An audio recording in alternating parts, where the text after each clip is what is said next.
Welcome to the Mutually Amazing Podcast. I'm your host, Mike Damisch with the Center for Respect. The episode you're about to listen to was recorded when this show used to be called the Respect Podcast, so you might hear that mentioned during this episode. Well, let's get to the show.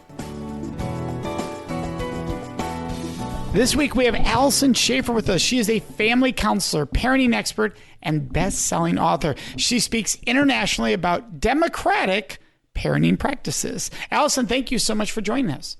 Such a pleasure. Very, very nice to be participating with you. Oh, absolutely. And, we're all about respect here, and we love respecting people's story, too. What's your story about how you became a parenting expert? Because you and I both know when you talk to parent groups, I've had the same thing sometimes. I'm sure you get it. Somebody stand there and go, and what makes you an expert? Yeah, I know. The eyeballs roll. Who Yes. qualifies as an expert? No one's an expert. And I totally agree. I don't actually like that title, to tell you the truth. It just is what is recognizable. I think the better word is parent educator.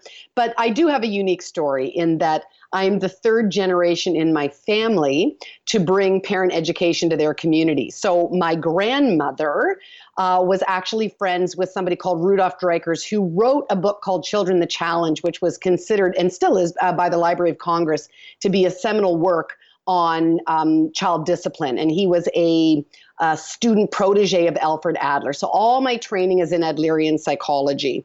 And many people don't know the name Adler. So just to put him in context, there was Sigmund Freud, everyone knows, Carl Jung, everybody knows, and then this third guy, Alfred Adler, and they were intellectual sparring partners at the turn of the century. And the three of them are responsible really for what is modern day psychology. It's just Adler's name or brand kind of got lost in the mix, but his ideas really infiltrated family counseling. And so I'm sort of a purist in Adlerian psychology, and he had as his main emphasis cooperation, respectful relationships. And whether that was within the marriage, parent and child, or in the workplace, or in our greater communities, that was really his emphasis. And I've actually had one other guest on that brought also very big believers, same philosophies, the same names you brought up. So why, you brought up a key word there about cooperation.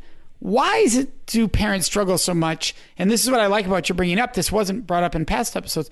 Why do parents struggle so much with getting cooperation? Why do they feel it so hard? I mean, I've been there as a parent. Every parent's been there. Yeah. So to your point, we have this idea that we like the idea of being in respectful relationships with our kids philosophically. But then where the rubber hits the road is, it's time to get in the car and your kids aren't getting dressed and they're dawdling and you're late and we end up yelling.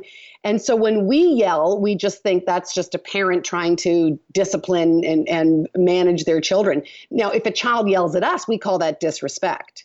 That many of our parenting practices, if we really unpack them, are not really based on winning our children's cooperation. A lot of what we end up doing is trying to get our kids to mind our will. And that really is an obedience model. And we think that because we have good intentions, like shouldn't they get in the car? Shouldn't they eat their carrots? Shouldn't they wipe their own bum? They're 4.5. These basic family problems really stymie parents. But they still go about it in a much older kind of societally archived way, which is really just hoping that our kids will mind our will.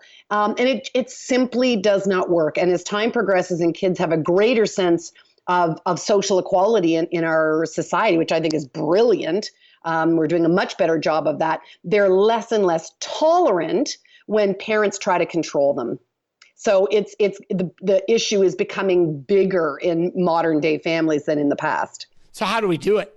So yeah, right. So that's the $1 million question. So I like to say, so just if parents can get in their mind, there is a difference between the end goal of obedience, do as I say because I say so, but I'm going to give you good instruction, which is, we can argue that's false for a lot of parents, or how can I stimulate you to want to do pro-social behavior? It's a different goal, different methods. So it's cooperation from kids is actually a byproduct. That's what I like parents to think of, that if we could agree that human beings are social creatures, that the natural wiring of us is to be pack animals, herd animals, social clan type animals, and we're wired for cooperation. Something has to go off the rails for that not to work. That's our natural state. So the conditions that flourish cooperation is when kids feel a sense of belonging, like affinity. So they feel a part of the clan, a part of the family group, which is the first social group a child's born into. So they have to feel that they belong and have their place. And then the second is to be in that mutually respectful relationship, which means that neither parent nor child is in a one-up, one-down position. The parent isn't controlling the child or demeaning the child, nor can I say, because I see this more in modern families, neither should the child be the tyrant who demeans the parent by, demanding, special service, or demanding that I don't like what the family eats. I want to have French fries and chicken fingers, so go make me a special meal, which is demeaning to the rights of the parent. So it's about moving out of these slave-tyrant relationships and moving to mutual respect. So you got to learn how to do discipline in a way that is effective, but non-demeaning. And that is where we don't have a cultural tradition to draw on. And it's why going to parent education classes just unloads all these tools. So there's many, many tools to stimulate cooperation and be an effective disciplinarian. Whereas when we're trying to gain obedience, we basically just have, sticks and carrots. It's just punishment and rewards. And that'll work temporarily, but it's got some bad outcomes, as we know from research. So let's go to the child who's not cooperating. Yeah, you want to give, I know people want live examples, right? Right, exactly. Let's give me one of those tools. Okay, so here would be a great example. If we're going to be in a mutual, respectful relationship, then rather than the parent being the highest authority, don't get me wrong, parents are an authority in that they have a different role in the family. They're the leader of the family. So I kind of differentiate. It's different being a boss than being bossy. So you're the leader. You have different roles, responsibilities. You do. But the highest authority is what are the needs of the situation. And so we need to not control children, but we need to control the social order. That's it. That's our parenting job. So I might, for example, say, in our culture, the needs of the situation are when we come to the table, we stay at the table while we eat, and we ask to be excused. And when we get down, that means we're done the meal.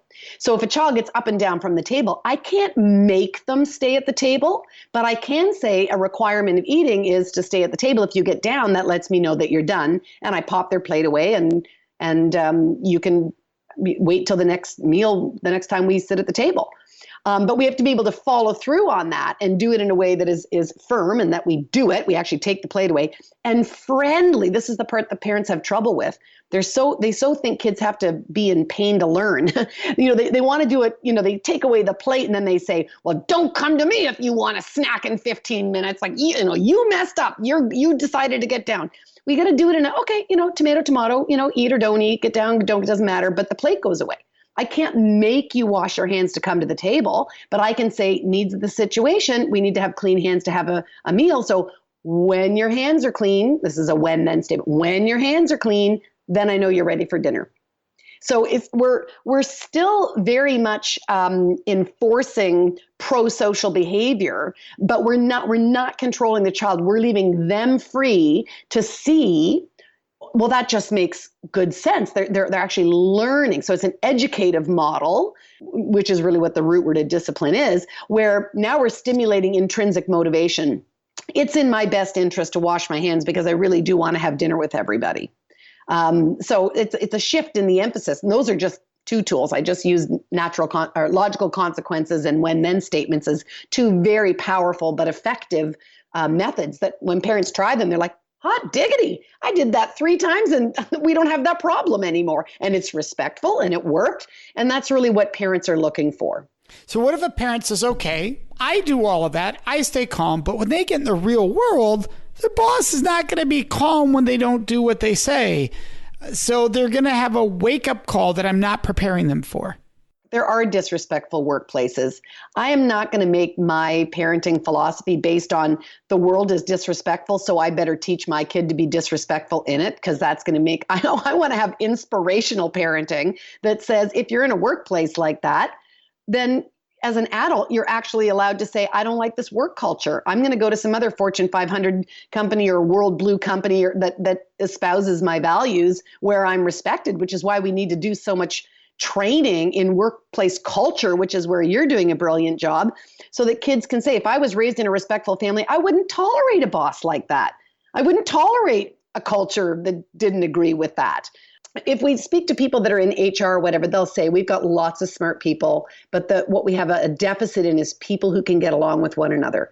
So I think teaching kids to cooperate, whether that's with peers, people in junior positions, or whether it's people they report to, that training happens at home. So I don't want to lower the bar just because the world needs to improve.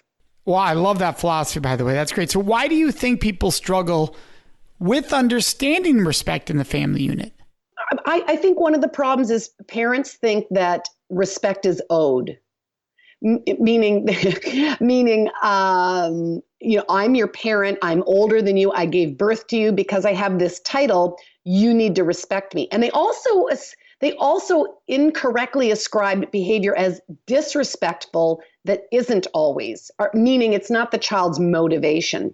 So one of the things that I think is important for parents to know that differentiates Adlerian psychology and the message that I bring versus some other parent educators is in Adlerian psychology, we're always talking about the goal of misbehavior. What's the usefulness? What's the utility? Why does the child choose to do this behavior?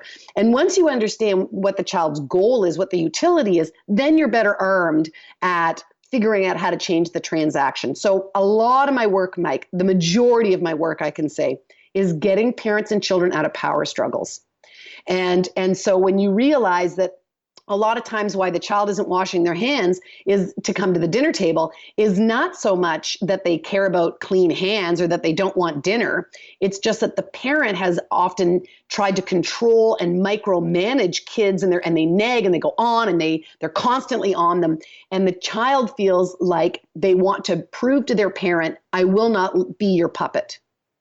And so once we get into a power struggle, then the child will defy the parent by refusing. And you see this, I have parents where the kids don't shower for 2 weeks, or they refuse to eat for days, or they won't go to the bathroom. They'll hold their bowels until they're lying on the floor in pain. And it's not that they don't want to eat or go to the bathroom. It's just they're ego bound to not submit to their parents' control. So once we understand that it's not about respect, and it's not that the child doesn't want to do pro-social behavior, but they become embroiled in a power struggle, then we can teach the parent how to get out of that power struggle and free the child to make better decisions for themselves, because it isn't embedded in the relationship. That actually kids often, if in the right conditions, make all kinds of good choices, but parents just get so on them and so controlling that it triggers that defiance in our kids.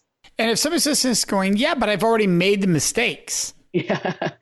Well, the good thing is things can always change. It's the one great thing I love when parents when I do my intake interviews with parents as they come into my private practice, and I'll say, so, how are things going at school? What does the teacher say? How is it when they're being looked after for the weekend at their grandparents? And almost inevitably they'll say, oh, it's fine there.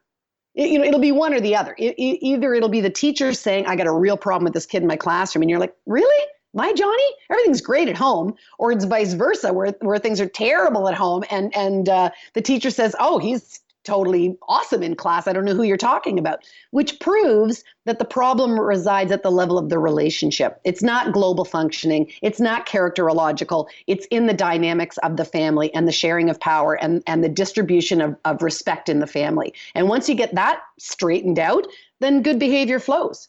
It's inspiring because it's changeable, and kids change way faster than parents. The kids will, they haven't had it ingrained in their head for 40 years the way we have. So you can change a family's functioning very quickly.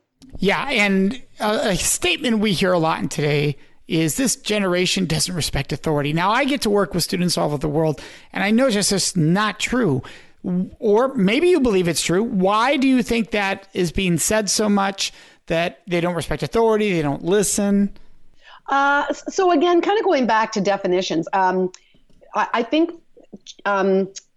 the phenomena that we are seeing is very much like we saw in the civil rights movement, then we saw it in the women's movement, that there is now what I would call a children's revolution quietly happening, but they are not organizing. They don't go protest at City Hall. They just quietly protest in their living rooms when they get into issues with their parents. And that lack of trust of authority is only happening to authority figures that do not show them respect. So you work with kids, you work with them around the world. You see when you show respect to a child, you absolutely get respect back. What they do not respect is authority that demeans them. And because we have this tradition of even just the stereotyping, like I'll just give you an example with my own kids. In high school, if you were late for class, the little pink slip in the office, you had to write down, my excuse is, my excuse.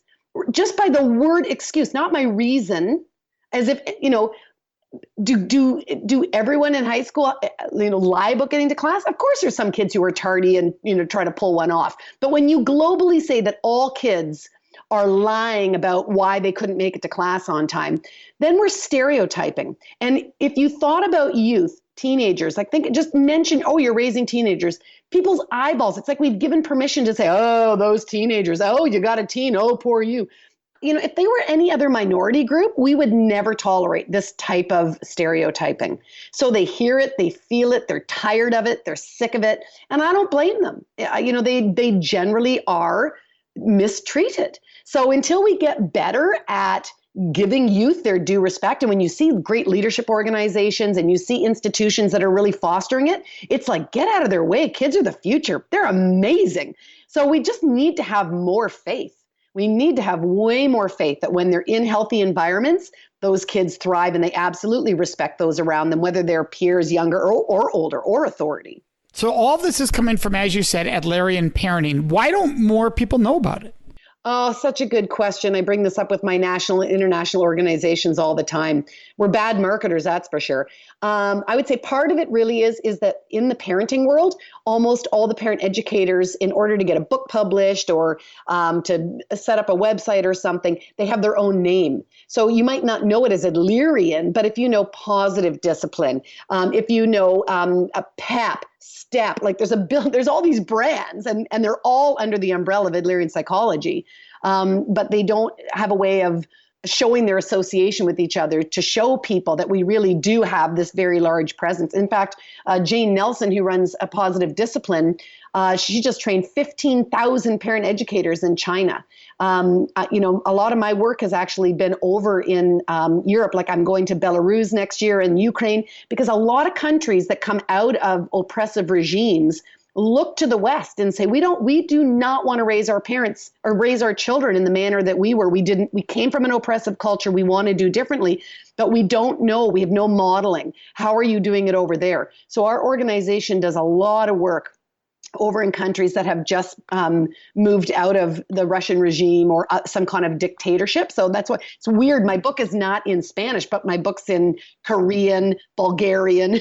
So those people are way more excited about the concept of social democracy. We've become a little more laissez-faire here. I think we've had it for a while, but not that I think we're doing great at it, but we've become a little bit more complacent, I guess. Well, let's sort of transition there, because democracy in the home can be its own discussion. There's parents listening right now that are listening without their partner, and they come back, they're excited, they want to do this, and the partner's not on board. So what happens when parents disagree, respectfully or disrespectfully, in parenting styles? Oh, I'm so glad you asked me that. In every course I teach, this will come up. This is very, very common. Don't be discouraged if you don't parent the same as your partner. And you don't need to. To your point, what you want to model to your kids is, in our family, people can do things differently. And we can have faith that our kids can manage that. If daddy doesn't like yelling and his idea of volume is this and he gets upset, you know your father, you've pushed his buttons, you kind of know what you're in for. So I say don't triangulate, meaning if they come to you and say, Daddy yelled at me, I would just give them a hug and say, I'm sorry you're having trouble with your daddy, work it out with him. Or it could be mother. I don't mean to bias the gender thing there. So I would say it's between the parent and the child, and I want to show a united front that they can manage that relationship. So you can talk sidebar when the kids aren't around and say, hey, you know that thing that happened today where you yelled, I'm wondering if there isn't a better way. And see whether you have sway or influence with your partner or not. But you don't need to parent exactly the same. I kind of joke and say, if you both did it exactly the same, one of you would be redundant, Instead, you can see it as additive and say, you're really good at patience. Why don't you be the homework guy? I'm really good at follow through. Let me be the tuck-in person. Like, use your strengths in a way that's going to help the family. And then what I think is the most powerful piece for families to understand then is in a democratic family, you need to have a democratic forum. And so I recommend family council meetings so that you talk about family issues, the business of the family together, and you make agreements of how the family is going to operate so that hopefully in that forum, not only do mom and dad or dad and dad, mom and mom come together in how things are going to go, but the kids have input. So everybody agrees that when volumes get too loud, this is what should happen. Or in the morning, this is how getting breakfast and getting in the car on time should go. And we all have an agreement on that. And we all have an agreement on what should happen if it falls apart. And so you're kind of winning the other partner's agreement at the same time as the whole family is coming together on a solution. And I find that often will help eradicate some of the differences or the polarity that happens between parents. Have you ever created some kind of approach or signal that allows your kids in your home or any of you to acknowledge, hey, there's a lack of respect here? So my kids, we talked about it in our family council meeting. We said, we're the family. We create this family culture. We decide how we want to be together. And these are just agreements. Doesn't matter if they're written on a paper or a handshake. It's how we decide to treat each other. And we decide the level of respect in this family.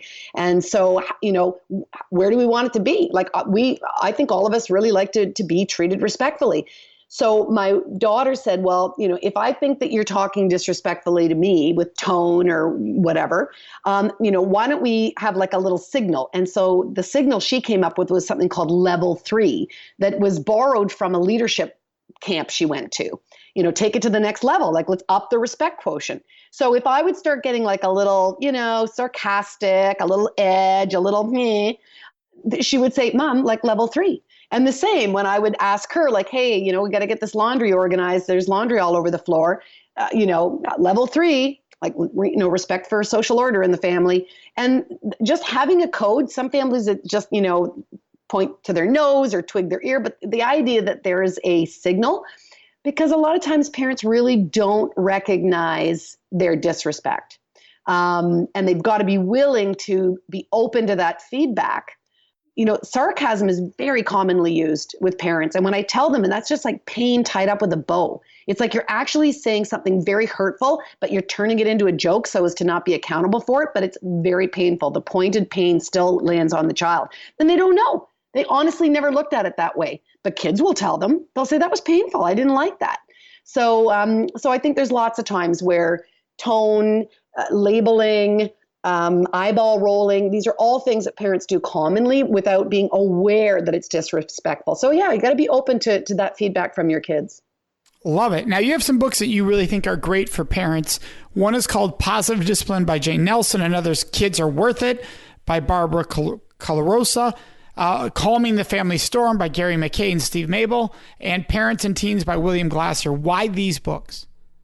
So the first one there, the Positive Discipline with Jane Nelson. What I like about her series, again, she's an Adlerian, but she's got it for all different ages. So she's got it for preschool, she's got it in the classroom, she's got it for teens, step families. So it's a little bit more sculpted for your family situation and age and development.